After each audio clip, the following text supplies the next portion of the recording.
I realized that this is now my third favorites video where I have my hair in a top knot. I don't know why it's like the favorites videos are just the ones where I do my hair like this, but I guess I just happen to film my favorites videos on days when my hair is on its last legs. Welcome to my November favorites. I actually don't have like a ton of really exciting stuff to talk about this month because I basically spent all month like knee deep in revamping my blog. Clearly this is gonna come across as like a shameless plug for my blog or website, I guess more generally. About 6 months before I started my YouTube channel, in like, I think April of 2014, and I had started a blog. I mean, I've had so many blogs in the past. I haven't ever really stuck with any of them for a concerted amount of time until this one.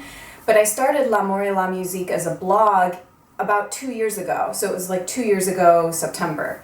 So September 2013. And what happened was when I started making YouTube videos, I started just investing all my energy in learning the ropes of doing that. And then the only blog posts I would publish would be, hey, I have a new video on YouTube, go check it out. So I was like, what's the point of doing this? And for a long time, I was sort of like, oh, I don't really know how I feel about blogging. I feel like videos are so much more engaging. And if I want to post like a blog, I can do it on Instagram as like a microblog. And then I started sort of feeling the limitations, I guess, of both of those formats, videos and Instagram. And I kind of wanted to create a more general website as, I guess, sort of a landing page for sort of disparate aspects of myself and my life and sort of future directions that I'm conceiving of. Long-winded way of saying that I invested a lot of my time during the month of November into l'amouretlamusique.com. I finally purchased like a domain and got a new template and like all of this stuff. So I'm very happy with how it looks. It's certainly not a finished product, but it's a work in progress. I've been working with someone that I met really serendipitously at a conference who is sort of in the process of launching her own brand strategy, creative consulting, for like one-person firm or operation. So she and I became really fast friends, and so she's been sort of helping me conceive of and develop of current and future directions of L'amour et la musique. So I guess my website, my new website, is my first favorite of the month. I'm excited about it. I'm trying to publish 3 times a week, Monday, Wednesdays, and Fridays. And I'll leave the link in the description bar, and I hope that you'll go visit me over there. And if you have ideas or suggestions for things you'd like to see on blog posts or, you know, whatever you'd like to see me do, and if you click on the L'Amour tab on the website, you can see kind of all of the different categories that I'm interested in talking about and having a conversation about products and experiences and things in those different realms. So I welcome any feedback. I hope you'll visit me over there. And now let's get into makeup favorites first. I think I've mentioned quite a few of these things in previous videos, or even used quite a few of these things in the most recent makeup video I did, my autumn 2015 look. But my first favorite has been my reignited love for the Beauty Blender. It is a little bit dirty because I did use it this morning, and it's because I realized that every time I use the Beauty Blender, I don't have to wash it and completely saturate it with water. So I basically do an abridged version of using the Beauty Blender, which is spraying a hydrosol directly onto a portion of the Beauty Blender and then just using that kind of dampened portion to blend out my makeup. And I'm almost out of this Douglas Fir Facial Tonic Hydrosol by Evan Healy. And then I have like half a jar of the lavender Evan Healy facial tonic, which I'll then use to do the same thing. Also recently got a Real Techniques makeup sponge, so excited to have that in my life as well. And then I also now really want the black Beauty Blender, which is like the pro version, and I've heard performs a little bit differently than the pink one. So the next thing is not green, I'm sorry. This is a sample of the Becca Shimmering Skin Perfector, the pressed version in the shade Opal. I got this as a sample in a recent Sephora order that I purchased, or it's been a month or a month and a half now, I guess, that I purchased it. But I really like it, and I'm upset that I really like it because I didn't really think I was going to like it because I heard that these are quite intense. Every time I like a product that I kind of like feel like I shouldn't like, I'm always like, damn it, why do I like it? So I've been applying it with the Real Techniques setting brush, which I think has also been key because I tend to sort of use a bigger, fluffier, almost like a blush brush to apply highlighters, and I'm really liking, especially with something like this, which is so intense, having a smaller brush, you can see how little this is, to have more precision with where I apply the highlight. So this is so great for just kind of like tapping right on the high points of the cheekbones. And for something like this, that's very essential because this is quite intense. The reason I like this is because, and this is going to just tell you how much of like a addict I am with beauty products and like how we justify the tiny differentiations of things that we have in our collections. This reminds me most closely to the Charlotte Tilbury highlighter in the Bronze and Glow Duo, which I'm actually going to talk about in a minute, but it's more wet looking on the face than that. That highlighter is beautiful, but this is even more. I am wearing it today, actually. I feel in person that it gives a very sort of like wet, intense look. Maybe it's more close to the Balm's Mary Luminizer, which I have never felt attracted to that product for some reason. That looks like too much. I know some people really like it, but yeah. So I currently have a full size of the Becca Opal Pressed Shimmering Skin Perfector in my Sephora cart. Please, like, you can feel free to dissuade me. This also showed up in my last makeup video. It's the By Terry Ombre Black Star in Velvet Orchid. This came from my subscriber Melody, who's amazing. You can see it in action in that video if you'd like. It's very dark, very pigmented purple. I don't know even how well the color will pick up here. I am wearing it on my lower lash line today. That's how I've been using it. It just lasts so well on me. The formula of these is absolutely divine and I'm obsessed, and I've been wearing this color all month. It's sort of like accent eye makeup as a liner kind of smudged into the upper lash line. So to return to a product I just mentioned, my favorite for this month is actually the bronzer portion, because I finally started reaching for this again and realized that it's beautiful and that it's basically the powdered version of the RMS Buriti bronzer on me. So today I'm wearing RMS Buriti bronzer because my skin was looking like sort of lackluster and I wanted more of like the creamy texture on my skin.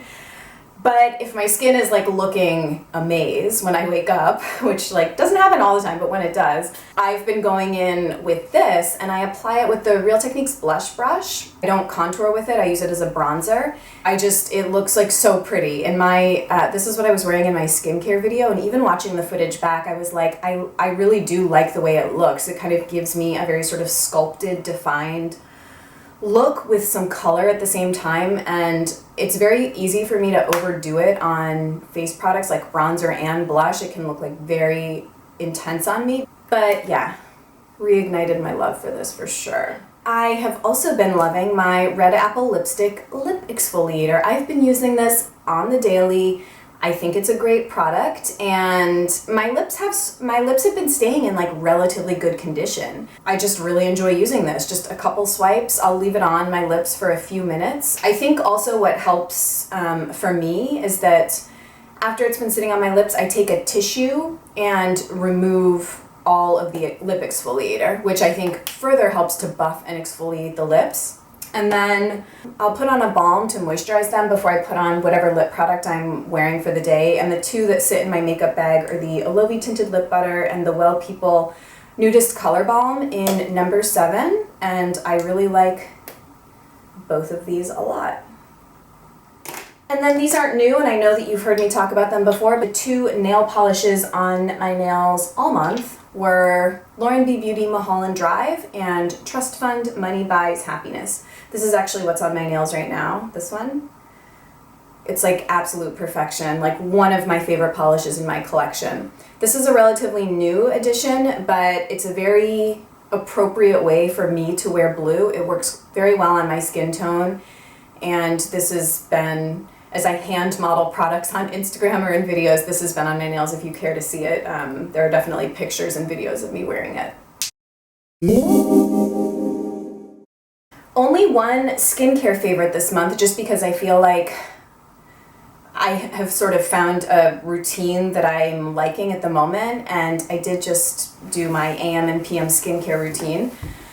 So I'll link that video down below if you'd like to hear sort of all my current favorites. The one standout that hasn't yet shown up in a favorites video is the Mahalo Rare Indigo Balm Such a beautiful product. If you're interested in face balms and kind of have always been like, oh, I want to try the Blue Cocoon or whatever, this is very, very comparable to the Blue Cocoon. They're very different scent-wise, but I've heard of people that I've talked to that have used both, people tend to say that this one is more moisturizing on them. And I think I agree. I have used the Blue Cocoon and I really, really like it. I still think I'm going to pick up a sample of that from Integrity Botanicals just to kind of have it in my rotation. I know that these face balms are really kind of exorbitantly expensive, and I'm not sure if Mahalo is planning to offer samples of this. Maybe they do.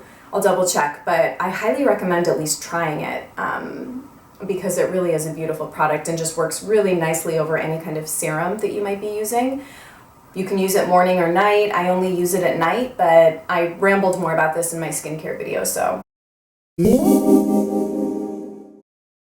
I have a body care favorite that I actually am extremely effusive about because I really, really like it. It's the Giovanni Hot Chocolate Sugar Scrub. The reason I decided to try this is because maybe on my body care video, which it's been a while since I put that video up, but someone had left me a comment that they loved this sugar scrub. That's what it looks like. And it was like $8 on Vitacost, and I was like, why not? You know, I'll try it. I'll try something new.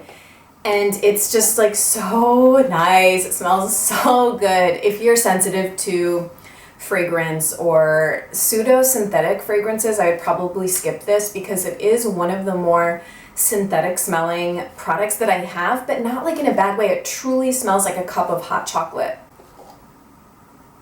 Really intoxicating. So if you're like open to maybe a slightly more strongly scented body care product, but not as sickeningly sweet as something like Bath & Body Works. Oh, that's actually a good, if you're trying to transition away from conventionally scented products, this would be a great one because I think it's kind of like a cushion into the natural beauty world maybe, but I really like it, and it exfoliates quite well. It does leave a nice film on the skin and you do feel quite moisturized after using it. So I'm stocking up on these for gifts for people in my life for the holidays.